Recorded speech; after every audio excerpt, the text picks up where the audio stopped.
This is Off Track. I feel like everybody looks like they just woke up, or everybody's acting like they just woke up. I mean, I did. I just woke up. Tim, I've been minutes ago. I've been up for 6 hours, but I have not been relaxing because I've been dealing with a little demon child. Oh, I was gonna say, like, why are you up for 6 hours, man? Yeah. He is, of course, referring to Christian Rasmussen. Dude, that's so weird. It's so weird. Maybe David. I mean, David's the only one here that I think actually understands TikTok. By the way, just real quick, welcome to Off Track with Hinch and Rossi. Our guest today, David Malukas. Carry on. Do you think Christian does a good job on his TikToks? I think he's doing a pretty good job. Yeah. I mean, I think it's been good, brother. Like, he's been getting really good numbers. I mean, we've been talking about it, you know. Dang. I think he's been doing good. Dang, good for him. So wait, what is he doing on Tik? I don't tick or talk. What is he doing on there? I mean, I'm not gonna lie to you. I actually Mostly struggle making with fun TikTok. of me. Do you? Okay. Yeah, TikTok's not our strong suit. I'm more just on Instagram, but So- I have seen some things of him, and he does just make fun of Rossi. I did want to. That's probably why you I'm gonna like start it. TikToking now. I did want to ask you about your social media a little bit. Okay. Where? No. So where do you come up with? Because like you do these series of photos, and dude, some of them are so random and so weird. Like, where does the inspiration come from? Do you see other people doing it, or is it just literally the first thing that comes to your head, and you're like, I'm gonna include that? Dude, most of the time it's first thing that comes in my head. A lot of the ideas and things that we come up with is mostly just kind of like that's something that's in my head. Let's do it. And the more So like there's out no, of like, pocket, plan. random. Not well. Sometimes it is planned, brain rot, but like this recent video that we've done is doing fantastic. Where I said that the NTT IndyCar Series logo actually spells out NTT IndyCar Series. What? Yeah. I thought it was hilarious, and it's doing really well. It's got like 200,000 views. So Looking this up now. I need to understand what we're talking about. What we're dealing with yeah, here. yeah. It's Okay. like a 6-second clip. Watch it. It's good. It's good. But then you have like these random things where I think I saw one where you jump in your bus and then you disappear. Like what? Like, what is Dude, listen, I was just bored, so I was doing a Q&A, and then I was like, well, Messi or Ronaldo, and then I was just thinking in my head, I was like, I just kind of want to do a quick edit, so then I just did Ronaldo's celebration. Are you doing these things? Because I know you have Alex Brisby from a photographer standpoint, and like he helps video edit. But are you doing like these short things yourself? Like, do you have the skills to do that? That video I did myself, where I just disappeared. I just did that myself because I was a bit bored. But the high quality stuff is Alex. Yeah. I gotta be honest. I impressive, just man. watched the clip. It's pretty funny. Like it's fun. It's funny, pretty man. funny. It's pretty funny. It's funny I 'cause it's wasted like- people's time. Yeah, but it's tongue in cheek. It's satirical. You're making fun of people that do these like just realized videos that are actually just so far fetched and kind of stupid. Where you're like, I just realized the words NTT IndyCar Series spell the words that's funny. I get that. That's good. It's funny, man. I don't know. To me, it's fantastic, and people definitely will. Well, they're scrolling. It's so weird. Well, because I had that idea because we saw something similar. I was like, dude, let's do something like that, and Alex created it, so it was awesome. Okay. So wait, when you say you got the idea, let's do something like that. Where are you getting these ideas? They're just literally popping into your head. Yeah, from my head, from my feed. That one's very similar to. I saw it on my feed. It was like a shark. Somebody just photoshopped a shark doing it, and then it was like had some toy thing that they would make a sound. They flip it around and makes another sound. So I was like, well, why don't we just do that? Toy. Yeah. And you do, and I was like, well, let's just do that. But then we'll say, yo, we're here at Detroit, and then I walk away. Listen, I'm blown away by it. I think everyone realizes like how small of a job driving the race car is in the actual job description of being a race car driver in terms of the amount of time that you get to do it. And so many of these other things are like critical to building, the brand awareness and becoming relatable to people and like you're killing it. So, good job, man. I don't relate to it because I'm not your demographic, but I can still appreciate it. So it begs the question, and we're gonna get into some more of the stuff in a second here. But like, you're now teammates with Santino Ferrucci. Does Santino like make appearances in your videos? Is he also into the Instagram video world, like in the social media in the same way? It's like, nah. No, not at all. He doesn't get it. He's very confused. So we did one video with him for the AJ Foyt account, which actually was very well. It was kind of like a trend going around. We were like I dropped the paper and he picks it up, and then I ended up signing it. We did vice versa. But outside of that, no, we haven't done any other content with him because he really just doesn't get it. He's not on that. Not on the realm. See, but that's why whenever Rossi, like the beginning of every year, the team that he's with is just like, all right, how do we make Rossi as uncomfortable as possible and as many social media like challenges and videos as possible? Listen. And that's the best part about it. Listen, I learned a lot from Pato, and I actually learned a lot from David in the short period of time. Like you gotta play into who you are, and so like me being the miserable guy, like some people like it. Some people can relate to it. I think out of everybody, Rossi is like peak comedy. I think he's hilarious. If you just talk to him from a normal guy, he can come up with something so funny in 0.2 milliseconds. Like he's just naturally hilarious. So comedy wise, and especially this year, I think the content that you've been doing has been really funny, really good. I don't know. There's that one ad that you did, and you were like fast typing, and then you put your leg on the table as well, like getting real into it. Yeah. That was Have you ever thought about bringing any of that humor to Off Track? No. Yeah, I feel like it'd be a nice change. No. Small Sorry, doses. Tim. Anyways, all right. So let's talk about some racing. I got a little bit of a debrief from you, David, because we sat next to each other coming back from the parade during the month of May, Indy, and kind of heard about your year. But tell the viewers, I think there was a lot of excitement about in the offseason you going to AJ Foyt. Obviously, they had a breakout year last year with Santino finishing top 10 points. Good driver pairing. Obviously, everyone knows the talent and the speed you had in the car, teams on the up, all this stuff, Penske connection. And I think that maybe the first couple races maybe didn't meet everyone's expectations, including yours.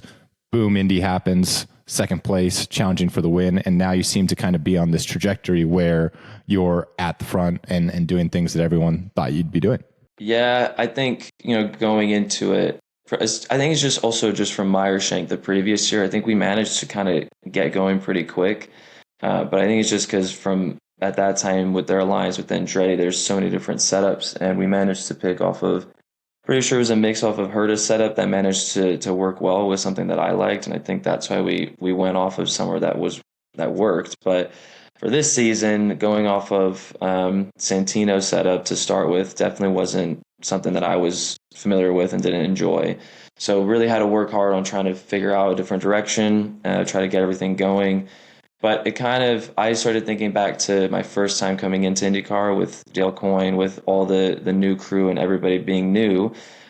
Things didn't really turn around for us until after month of May, just being with the guys every single day. You're always there. You wake up racing, you're going to bed, it's racing. You're always just in that realm. And I kind of had this similar aspect. I remember doing interviews and stuff before, telling everybody, I think pretty much after month of May is when things should start going in the right direction. And kind of has been. It kind of did go to that plan. Thankfully, things finally did start turning around. Month of May was fantastic. And then going into Detroit, we were already close to finding a good street course car after St. Pete and Long Beach. And I feel like finally Detroit, we managed to figure it out. And short oval, of course, I think their short oval car has been great in years past. So the one question that I have is going into this next week in Road America, it's the one challenge that I think we still have to step up is finding a road course car that I like. So that's kind of the last kind of stepping stone. But other than that, I think we've all kind of managed to finally figure things out. And having all the new guys too on the pit crew and things, they've turned it up as well. And now the pit stops have been on it. See, you bring up a good point about like having this kind of realistic approach that after a month of May is really when we could start to see some progress and start to see some result. And you talk about, being with the guys, up at the shop and spending some time with them, whatever. Do you feel like the month of May really helps kind of accelerate that process? Because you are at the racetrack for 50 hours in practice week. Like you're doing 5 weekends worth of, normal race time with your crew in that kind of 5-day period. Do you think that kind of helps move that along quicker? Yeah, 100%. I every single year, every time we do month of May, any of those kind of initial quirks that you need to figure out and understand between each other, they kind of all go away because you're just there constantly all the time, 24/7. So you tend to, after the whole month of May, you're like sick of Indy. After that point, it's like, man, this is a lot every single day. But it helps a lot just to understand everything with the guys, and from their side to understand what I want from the car. So you're saying that the setups that you came into that Santino had kind of been running haven't really worked for you. Is that true across the board? So far, street course, road course, super speedway, short oval, have you guys kind of had to diverge quite a bit? I think when it comes to the oval perspective, not as much, but from a street course and road course setup, yes, pretty drastic. He likes a car that's a bit more on the loose end. I like something that's a bit more underneath me, more confidence inspiring. So had to do a little bit like a Uno reverse card between the setups. So we were trying to figure it out.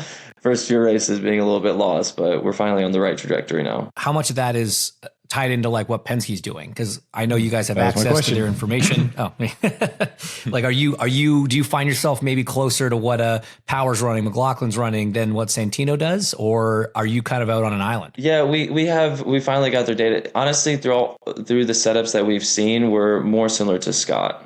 So that's kind of been something that we veered off of and working from there. But from the rest of the guys, it's pretty interesting. Everybody kind of has their own kind of realm of car setup. Let's fast forward through Detroit. I mean, obviously, great qualifying, best Chevy on a track that obviously isn't suited for Chevy. Tough race, whatever happens, who cares? Going to Gateway, like that's a place that you've obviously had massive amount of success at across now 3 different teams. Two things. One, what is it about Gateway? And 2, did you have any like concerns going into it being like, man, like is it me? Like, am I really good here? Or have I just been pretty lucky to have some really good cars here? Like, where was your thought process going into the weekend? Oh no, I was definitely like scared for sure. I thought it was going to be just a car setup. There's so much hype about you. There's so much hype. IndyCar always does me dirty with that. They're like, yeah, so David, he's top pick. He's really good here. And first year I came in with Dale. They had success with other drivers in the past with that setup at Gateway. It's been a very good car. Then we come up with Shank car. I mean, it was a fantastic car. Felix qualified in front of me at that point. I think he took an engine penalty that weekend. Again, very good car. So I'm coming in this weekend, and I was like, well, I know the car is good, but like, I don't. Is it again? But again, I do think the car is very good. So I think it's still kind of in that domino effect to play. Maybe it's Gateway, maybe it's not. No, it can't be. Like it's definitely like you've got that place figured out. Just like Connor, seems to go really well there. Obviously, Joseph goes really well there. So I don't think you can take away the credit from yourself, but certainly like I've had it in the past, like going back to Long Beach, after dominant years there, you're just like, man, is this going to keep happening, or am I going to show up one year and it's going to suck? Am I just going to win the 500 every year? Well, I did have that thought. Right, yeah. Gotcha. Yeah. Two's a coincidence. 2's a coincidence. 3's a trend. So the trend was there. Let's get into the race, because lap 1. Okay, let's just do that. David's like, okay, I'm just going to lead this thing instead of being fourth. Sounds more fun. So it's honest. I was actually talking to Newgarden before the race. He uploads all of his footages from last year onto YouTube. So I was just looking at his onboard footage from the race start, and I saw that Will Power, I think, was 4th last year. And he just went around the outside and ended up being like P2 after like the whole sequence formed out. So I was like, okay, well, I'll just do that, see how that plays out. And so ran the outside line, did the high line, and obviously the car felt very good up there and got comfortable with it. And so we just went right up there, and then I had a good run on power. So then I went for the lead, and I was like, hey, this is cool. I'll get some laps in P1. It's going to look nice. But yeah, the start, man, it just went off. And honestly, I was so shocked we were trying to make sure that our car was going to be set up for when the sun went away and it was going to get, night. But for some reason, our car was just on rails on that first run. I mean, it was so fast. Tires were not falling off. And I was looking like, wow, this is going to be a good race. But as soon as the sun went away and it got dark, I don't know if we went down or if everybody else went up. I'm not too sure what happened, but then it felt more of an even playing field after that. What was the balance shift for you when the sun went down? I surprisingly, with the sun going down, I thought it was going to be more grip, and I actually just lost grip in 3 and 4. I mean, the car was just so loose on that entry. Man, I was having these big moments. So I don't know what that was all about, but kind of caught me off guard, and then we were trying to figure it out from that point, how to obviously kind of minimize it. It seemed like the big separation from everyone that I talked to was most definitely 3-4. And like you had guys that were either like super sorted or guys were loose as hell. It was like there's no real in between. I was talking to, sorry, I wasn't, but I heard Power after the race. He was like, yeah, man, like up until we had the tire failure, like I didn't lift in 3-4 once. And I was like, dang, like it's pretty legit. Must be nice. must be pretty cool. Yeah. Yeah, I also heard him say that in the interview, and I was kind of like, really? Not one time? No. Okay. That sounds I'm cool. not gonna lie, I was lifting pretty much every lap. So I was lifting. I didn't. Yeah, 260 times. yeah, exactly. Fourth gear as well. Sweet, yeah. Same, yeah. All right. So we're past half distance. Obviously, a lot of dramas happened. I haven't watched the race back, but I kind of saw the highlight, low light for you, but the highlight reel. You're racing Kyle, turn 3-4. He has a bit of a moment, it seems like, moves up a little bit. You get into the sketchy part in the gray. Great save to obviously not have a Louis Foster type incident. Brush the wall. It goes yellow. Walk us through then what happens for the rest of your night, because it kind of seemed like from that point forward, was something bent? Were you just trying to just bring it home at that point? Like what happened? Yeah. So that wall, man, we hit that thing so goddamn hard. It was a hard hit. It was not light. I watched the replay. It wasn't a brush. Yeah, it looked light on TV, but I know, but man, no, it was a big smash. So my whole steering, I like a pretty big offset on the straight. So normally when I was racing, is this after the hit, it was just straight. So and there's there's a massive vibration. I couldn't tell if it was on the right rear or if it was the front right, but a massive vibration after the pit stop. There's a massive chunk of concrete in the tire. So we finished that stint with concrete just shoved in there. So I can't believe honestly that we somehow finished that race. So I had it. We were kind of guessed. Thankfully, we had to pass the pace car and do a lap around because of the whole Dixon deal. So that lap around, I went just back into, just push map and kind of pushed 1 and 2 and 3 and 4 a little bit to kind of get a rough idea of where we were at. And it was just super loose. So I moved the weight jacker. I mean, like pretty much all the way to the right, all the tools just to counter the oversteer. And then after the first 3 laps on the restart, we were kind of in between getting smashed in. I mean, I think it was Rasmussen because he was like maximum push. He came on the inside, smashed me up, and then I got stuck into VK and then got more damage from that. So it was a lot of chaos on that restart happening. But in the meantime, I was just trying to figure out where the setup has just moved because it was pretty drastic. And after 2 to 3 laps, we figured it out, but obviously already lost about 5-6 positions from there. And then from that point on, it was okay. We made it to the end. New tires came on, and that vibration went away, and they told me there was just concrete in the other tires. So that's wild. That's wild. It's such a bummer though when you're having a night like you were having. Everything was going well. I mean, how did you see the situation with Kyle? I mean, he's coming out of the pits, cold tires. You had pit a lap or 2 laps before. You're coming with a head of steam. How did you see it from your side? Yeah, because I was running the second lane in 3 and 4 laps previous, and since it was only like 2 laps on the tire, I mean, you can pretty much hold it no problem. And I was kind of holding a little bit back, and he had a little bit of a moment initially. So I thought, okay, he's had his moment. He has his position now. So then that's when I accelerated, and I accelerated right beside him. And then he had another wiggle, and then that made me react to it. And that little react got me into the marbles and sent me up.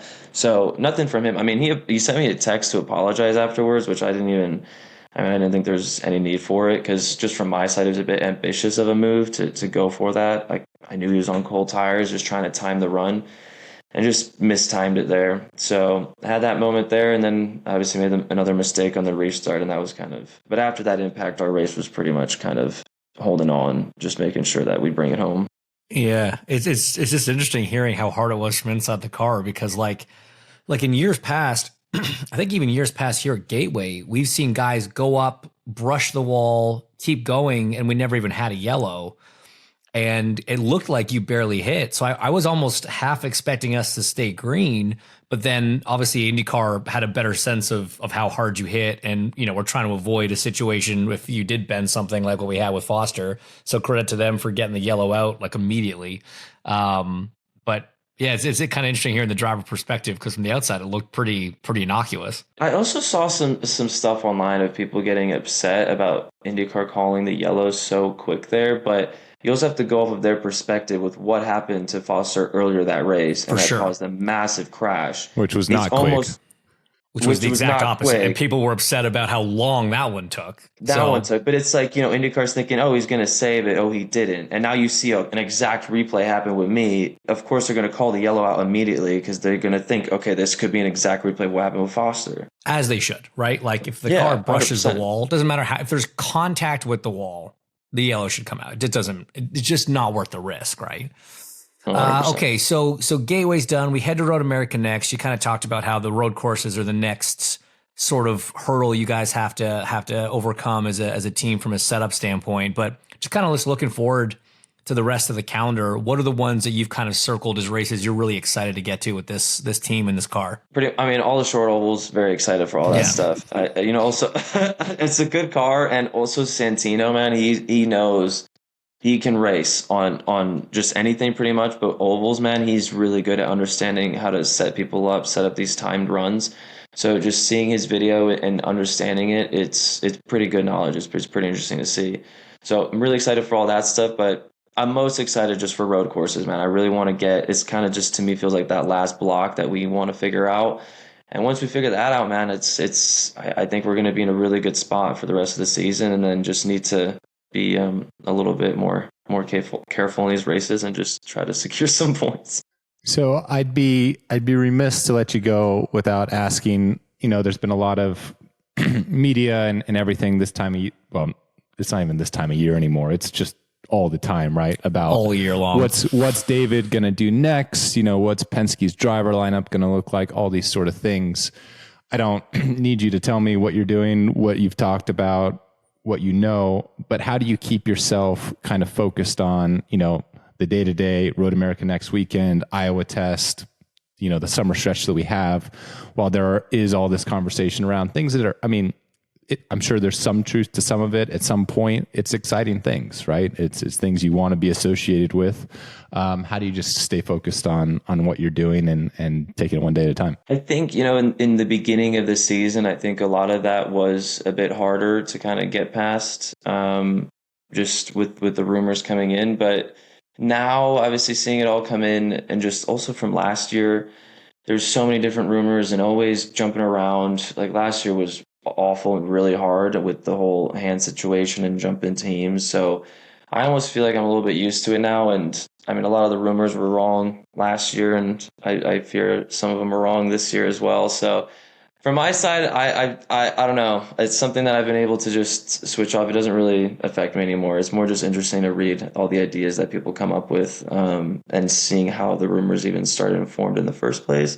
I'm interested to see who's the one that keeps speaking about them. But I don't know. Going into the car hasn't been affecting me recently. It's been pretty calm. I'm just happy, man. I'm comfortable. Yeah. Well, so yeah, let me ask you this quick. So you came in with Dale Quinn Racing. You had a brief stint sort of with McLaren. You never got to race with them, but you got to be around the team. You got to see how they worked. You did some testing. Then you did some races with Meyershank, now with Foyt. So in a relatively, you're a young kid. You've had exposure at least to several different teams now.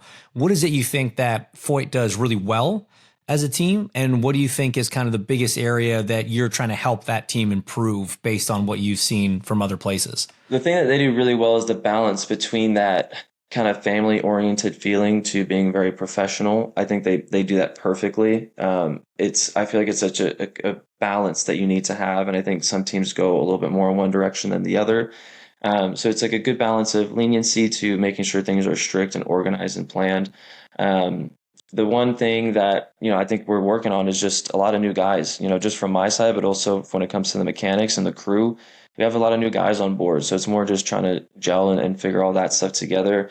I think there was, in the beginning of the season, pressure just from all around from people. So I was making mistakes, other guys are making mistakes. We're all kind of making mistakes that we kind of needed to clean up and get organized, which, again, month of May, what better way to get comfortable than being with the car every single day, doing pit stops every single day, going ins and outs. I'm on track every single day. Everybody gets comfortable and understands everything that much more. So that's why we kind of had that big twist. So still, again, little finite things on that perspective that we need to work on, but it's coming together really well here. Very cool, man. Well, like you say, you had a bit of an emotional roller coaster of the last 12 months, but you seem to be on a high right now. Things are rolling well. So we wish you all the best and continued success. I mean, not that much, honestly. Yeah, sorry. I mean, you know what I mean. A below average level of success. I'm every once in a while you can have a good weekend. It's fine. Contractually obligated to say have as much success as you want as long as it's less than Alex. Right. That's on the contract. Yeah. Sure. Yes, yeah. that's so you don't want him not Fox though. So you don't want him to do well at all. Okay. No, I would like them both to do well. But, okay. All right. Wow. Okay. Yeah. I can see that. Right. Yeah. That's definitely Rossi contracts. You can get him. Yeah. Thanks for coming on, buddy. Best of luck in Road America and with the rest of the season. All right. Thank you, guys. Thank you. This has been Off Track with Hinch and Rossi. Off Track is part of the SiriusXM Sports Podcast Network. If you enjoyed this episode and want to hear more, please give a 5-star rating and leave a review. Subscribe today wherever you stream your podcasts. We are at Ask Off Track on Twitter and Instagram, and if you want to follow us on Twitter, we're at Hinchtown and at Alexander Rossi. If you want to follow Tim, though we have no idea why you would, he's at the Tim Durham on Twitter. Find us on YouTube and subscribe to our channel for exclusive video content. Off Track is produced by Tim Durham, and by that we mean Tim.